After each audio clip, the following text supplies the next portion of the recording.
해석이 바른 예배사를 만듭니다. 몇 년 전 우리 청년들과 제가 수련회를 간 적이 있습니다. 영도에 있는, 부산 영도에 있는 한 펜션에 갔는데 칼이 딱 하나밖에 없는 거예요. 여기 보이는 이런 칼입니다.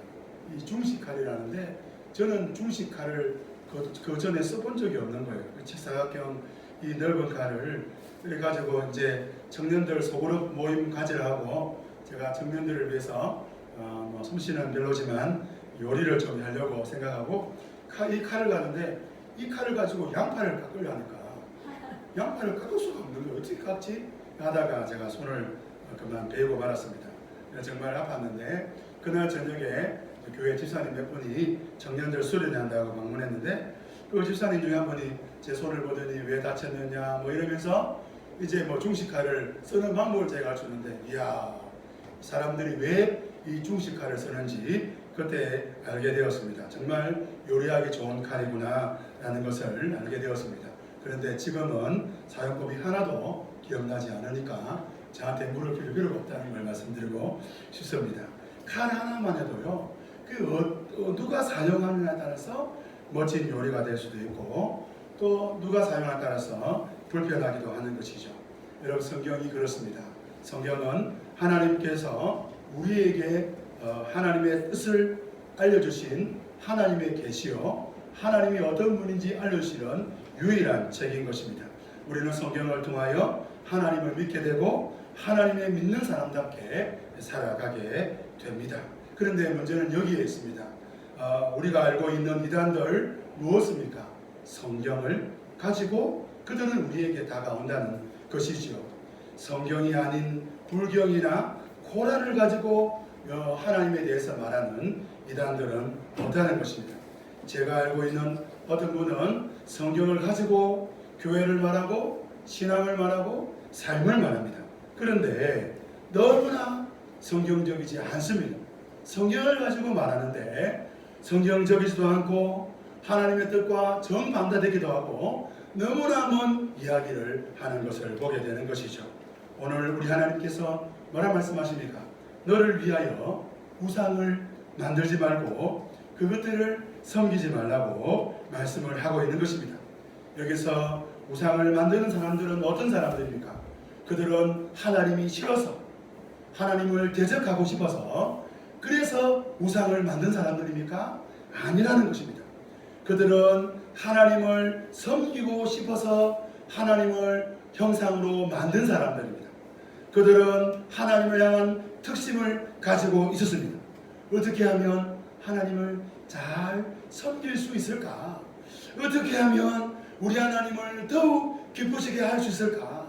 우리의 예배가 어떻게 하면 더 살아나고 더 풍성할 수 있을까? 그런 고민과 그런 열정을 가지는 사람들이 바로 하나님을 형상으로 만들려고 하는 사람들이라는 것입니다. 이제 우리는 우리가 원하는 방식대로 하나님을 섬기는 이 방법에서 이 자리에서 내려와야 됩니다.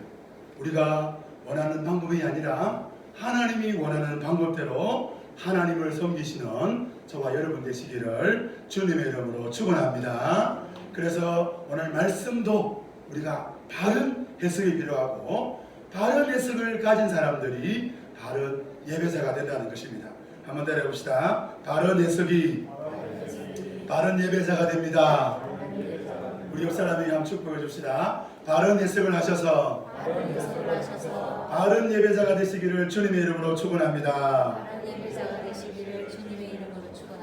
아멘. 그렇다면 바른 해석이 바른 예배자가 되려면 첫 번째 하나님을 눈에 보이게 하지 말아야 된다는 것입니다. 하나님을 뭐요? 눈에 보이게 하지 말아야 된다는 것이죠.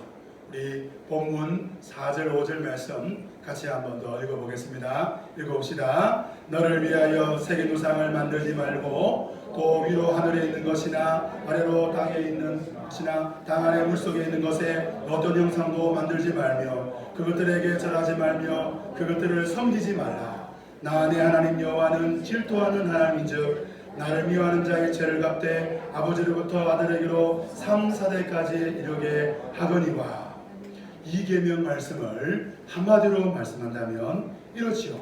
하나님을 눈에 보이게 하지 말라는 것이죠. 성도 여러분, 우리 하나님을 믿는 사람들이 우리가 얼마나 하나님을 갈망합니까? 하나님이 내 눈에 보이면 얼마나 좋겠습니까? 하나님의 음성이 내 귀에 들린다면 얼마나 여러분 유쾌하고 상쾌하겠습니까? 하나님께서 저에게 찾아와서 문경구 목사 너 개척교회 한다고 수고한다 애쓴다 이렇게 저 손 한번 딱 잡아주시면 저는 10년 동안 아니 한 20년 동안 목회 힘들지 않고 그때만 떠오르고 할 수 있을 것 같습니다. 그런데 하나님이 제 손 잡아주시고 따뜻한 미소로 저를 쳐다보시면서 저에게 내가 하나님이다 이렇게 하지 않는다고 말씀하고 있는 것입니다. 오늘 하나님께서 이스라엘 백성들에게 아주 특별하고 아주 특이한 말씀을 하고 있습니다. 너희가 나를 내 눈에 보이는 것처럼 너희가 만든다면 그것은 부패하고 악한 일이라고 말하는 것입니다. 너희가 영적으로 약해지고 영적으로 악해지면 너희 속에 죄가 들어오면 나 여호와를 보려고 한다고 말하고 있는 것입니다. 나를 보려고 하는 자들에 대하여 우리 하나님은 5절에 말씀하십니다. 나는 질투하는 하나님이다. 나를 보려 하는 자는 나를 미워하는 자고 나는 그 사람의 죄 때문에 그 사람에게 3, 4대의 죄를 묻게 될 것이다. 그 사람이 3, 4대의 죄를 갚게 될 것이다 하고 말씀하고 있는 것입니다. 얼마나 무서운 말씀입니까? 신명기는 모세의 설교입니다. 신명기 4장에 보면 모세는 하나님을 만났던 그 장면을 떠오릅니다. 호렙산 불중에서 하나님께서 모세에게 하시던 말씀입니다. 우리 신명기 4장 15절에서 19절 말씀 우리 같이 한번 읽어보겠습니다. 읽어봅시다. 여호와께서 호렙산 불중에서 너희에게 말씀하시던 날에 너희가 어떤 형상도 보지 못하신즉 너희는 깊이 삼가라. 그런즉 스스로 부패하여 자기를 위하여 어떤 형상이든지 우상을 새겨 만들지 말라. 남자의 형상이든지 여자의 형상이든지 땅 위에 있는 어떤 짐승의 형상이든지 하늘을 나는 날개에 가진 어떤 새 형상이든지 땅 위에 기는 어떤 곤충의 형상이든지 땅 아래 물속에 있는 어떤 어종의 형상인지 만들지 말라. 그리하여 내가 하늘을 향하여 눈을 들어 해와 달과 별들 하늘 위의 모든 전체 곧 너희 하나님 여호와께서 천하 만민을 위하여 배정하신 것을 보고 미혹하여 그것에 경배하며 섬기지 말라. 여러분, 하나님께서 모세를 직접 대면하시고 그 대면한 장면이 끝난 다음에 모세가 하나님 말씀을 전할 때 하나님은 우리에게 무엇을 요구하시느냐? 하나님은 그 어떤 형상도 하나님을 서로 생각하고 만들지 말라는 것입니다. 심지어 하늘의 별과 달들을 바라보면서 그 신비로운 우주의 그 신비들을 바라보면서도 그것들조차도 하나님처럼 형상으로 만들지 말고 생각하지 말고 섬기지 말라고 말씀을 하고 있는 것입니다. 신명기 4장 15절 이하의 말씀은 이 계명에 대한 모세의 해석입니다. 하나님을 섬기는 사람들은 하나님을 섬기기 위해 그 어떤 형상도 만들지 말라고 말씀하고 있는 것입니다. 이 계명은 나 외에 다른 신들을 내게 두지 말라 말씀입니다. 이 말씀은 하나님 외에 다른 어떤 우상도 섬기지 말라는 말씀입니다. 이 계명 말씀은 우상 만들지 말라는 게 아니에요. 이 계명 말씀은 하나님은 본래 형상이 없으니 하나님을 형상으로 만드는 이 일을 하지 말라는 것입니다. 너희가 하나님을 섬기고 싶고 하나님을 예배하고 싶어서 하나님은 이런 형상을 이런 느낌으로 이 형상을 바라볼 때 하나님은 이런 분이야 이렇게 말하는 그 일을 하지 말라는 것이죠. 여기서 궁금한 게 있습니다. 왜 사람들은 자꾸 하나님을 보고 싶어 할까요? 왜 사람들은 하나님을 눈에 보이는 형상으로 만들고자 했을까요? 그 일이 있었습니다. 출애굽기 32장에 가면 모세가 십계명을 받기 위하여 시내산에 올라갑니다. 그런데 모세가 시간이 지나도 내려오지 않으니까 이스라엘 백성들이 아론과 함께 금송아지를 만들지요. 우리 32장 7절 8절 말씀 띄워뒀죠? 같이 한번 읽어보겠습니다. 여호와께서 모세에게 이르시되 너는 내려가라. 내가 애굽 땅에서 인도하여 낸 내 백성이 부패하여도다. 그들이 내가 그들에게 명한 길을 속히 떠나 자기를 위하여 송아지를 부어 만들고 그것을 예배하며 그것에게 제물을 드리며 말하기를 이스라엘아 이는 너희를 애굽 땅에서 인도하여 낸 너희 신이라 하였도다. 여러분, 이스라엘 백성들이 지금 금송아지를 만들고 금송아지 섬겼습니까? 그렇지 않습니다. 이스라엘 백성들은 금송아지를 만들고 자신들을 애굽에서 인도하여 낸 여호와 하나님을 섬기고 있는 것입니다. 이스라엘 백성들은 지금 여호와 하나님 앞에 예배하고 있는 것입니다. 그런데 하나님은 그들을 향하여 부패하였다고 말합니다. 출애굽기 20장에도 너희가 부패하면, 신명기 4장에도 부패하면, 오늘 출애굽기 32장에도 내 백성이 부패하였다. 그래서 그들이 하나님을 떠나 하나님을 섬겼다고 말하고 있는 것입니다. 성도 여러분, 저와 여러분이 하나님을 떠나게 되면 마음이 부패합니다. 죄를 짓게 됩니다. 그러면 하나님을 형상으로 만들게 되는 것입니다. 우리 주 예수님께서 사마리아 수가성 사마리아에 있는 그 여인에게 이렇게 말씀했습니다. 하나님을 어떻게 예배하셨느냐? 우리 요한복음 4장 24절 말씀 같이 한번 읽어보겠습니다. 하나님은 영이시니 예배하는 자가 영과 진리로 예배할지니. 여러분, 하나님은 영이시다는 이 말은 육체로 되어 있는 인생이 이해할 수 없다라는 말씀입니다. 인간은 절대로 이해할 수 없고 받아들일 수 없는 분이 하나님이라는 것을 말씀하고 있는 것입니다. 우리가 하나님을 찾으려 하고 하나님을 만나려 하고 하나님은 이런 분이야 이렇게 할 수 없다는 것입니다. 저는 간증을 들을 때마다 간증하시는 분들을 통하여 그 특별함을 느낄 때가 있습니다. 야, 죽을 병에 걸렸는데 살아났구나. 하나님이 저렇게 만져주시니까 살았구나. 저도 그런 간증이 있습니다. 잘 들어보십시오. 제가 20살 때 운전면허 필기 시험을 쳤는데 떨어졌습니다. 처음으로 국가고시에 떨어졌습니다. 몇 년이 지나고 어떤 조그만 교회에 단독 목회를 할 때입니다. 운전면허 학원에 등록하고 필기 실험을 그때 등록했는데 다시 필기 실험을 치르게 되었습니다. 근데 이 학원을 다니는데 그 옆에 교회 성도들이 이 학원을 다니고 있는 거예요.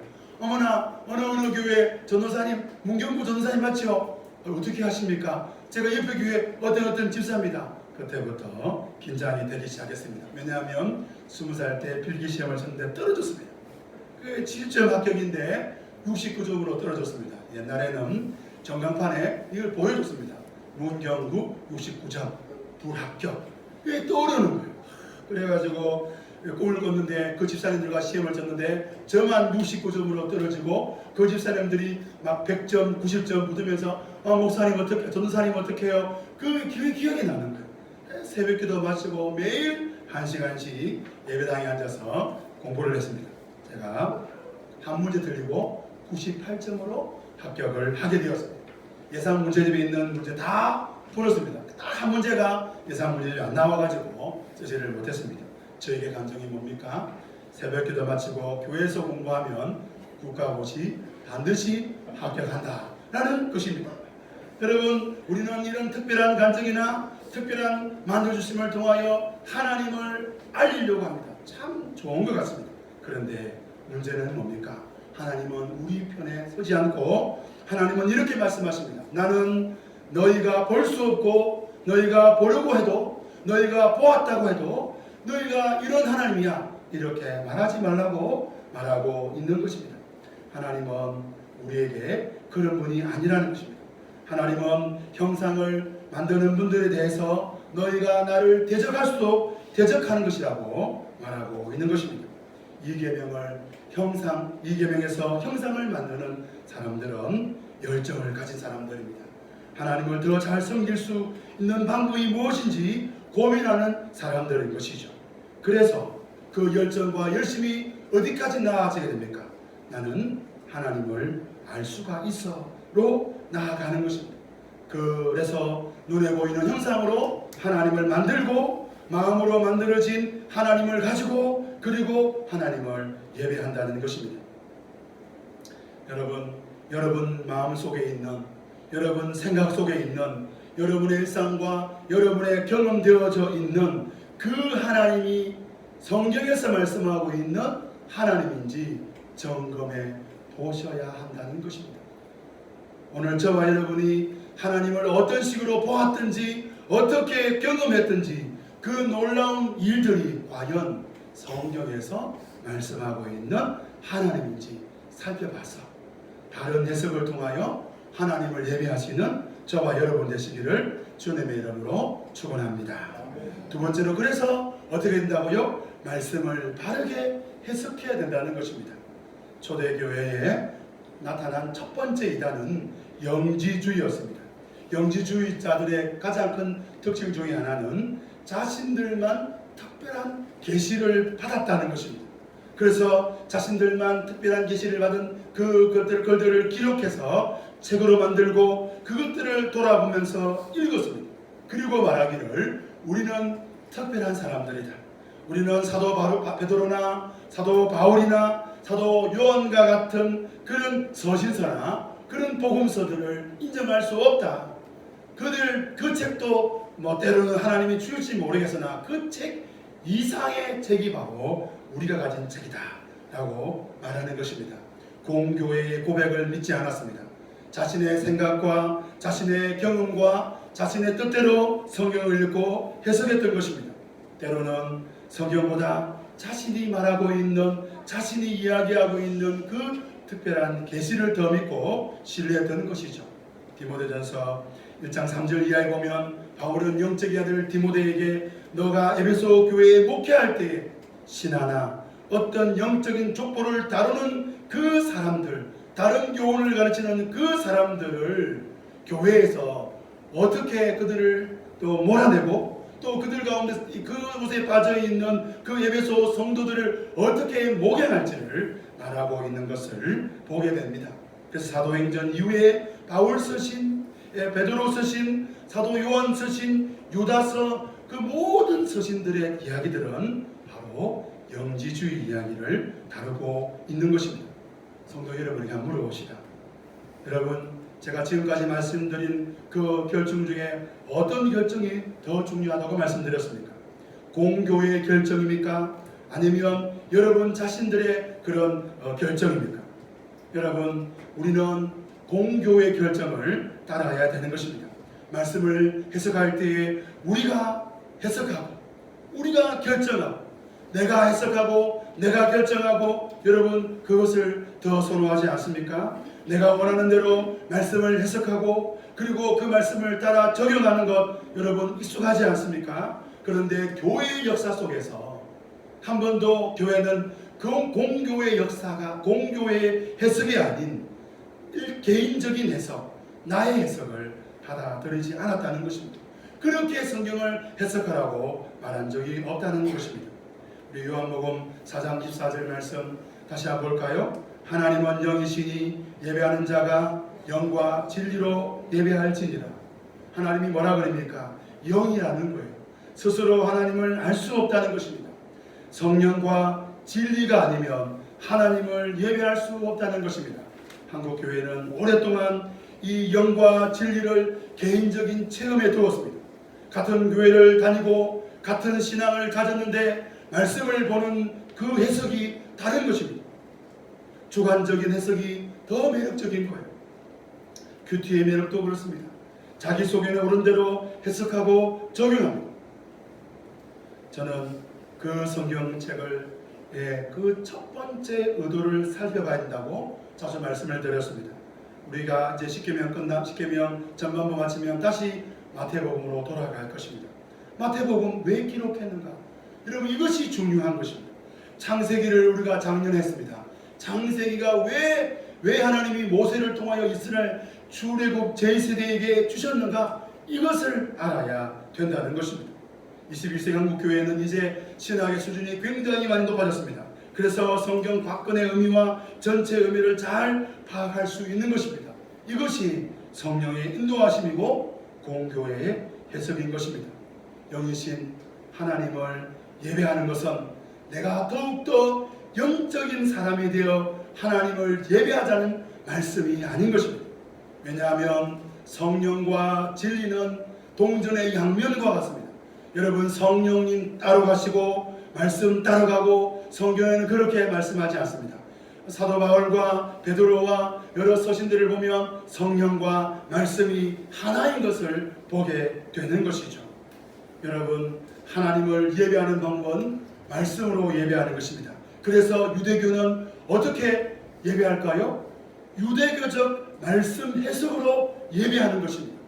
유대교가 기독교적 해석의 방법으로 예배한다면 그 사람은 유대교인이 아닌 것입니다. 여러분, 로만 가톨릭, 여러분 천주교, 어떻게 그들이 하나님을 예배합니까? 그들은 자신의 교리와 성경 해석 방법으로 하나님을 예배하는 것입니다. 이슬람을 우리는 다른 종교라 그러는데, 이슬람을 공부해 보면 이슬람은 기독교 이단 중에 하나입니다. 거대한 이단입니다. 여러분, 이슬람은 어떻게 그들이 하나님을 알라를 예배합니까? 그들은 자신의 교리와 성경 해석 방법으로 하나님을 예배하는 것입니다. 사천고박교회는 장로교회입니다. 여러분, 우리 장로교회, 사천고박교회 성도들은 어떻게 우리가 하나님을 예배하고 우리가 어떻게 하나님을 섬겨야 할까요? 그것은 장로교회가 말하고 있는 성경 해석 방법이 가장 성경적이다 라고 믿기 때문에 우리는 장로교회, 이 공교회의 신앙 고백을 따라, 공교회의 성경 해석을 따라 하나님을 예배하는 것이죠. 목사님, 저는 그런 거 싫어합니다. 그리 머리 아픈 거 싫어합니다. 저는 어디에 매인 거 싫어합니다. 저는 마음껏 하나님을, 마음대로 하나님을 예배하겠습니다. 여러분, 얼마나 매력적입니까? 제 마음대로 하겠다. 서로 마음이 통하는 두 사람이 그렇게 모이면 어떻게 됩니까? 시대를 따라서 그렇게 모인 사람들을 성경은 죄송하지만 이단으로, 불건전한 사람들로 우리는 말해왔습니다. 하나님은 뭐라 그럽니까? 하나님은 3, 4대까지 미워하는 죄를 짓는 사람들이라고 말하고 있는 것입니다. 목사님, 저는 교회가 필요 없습니다.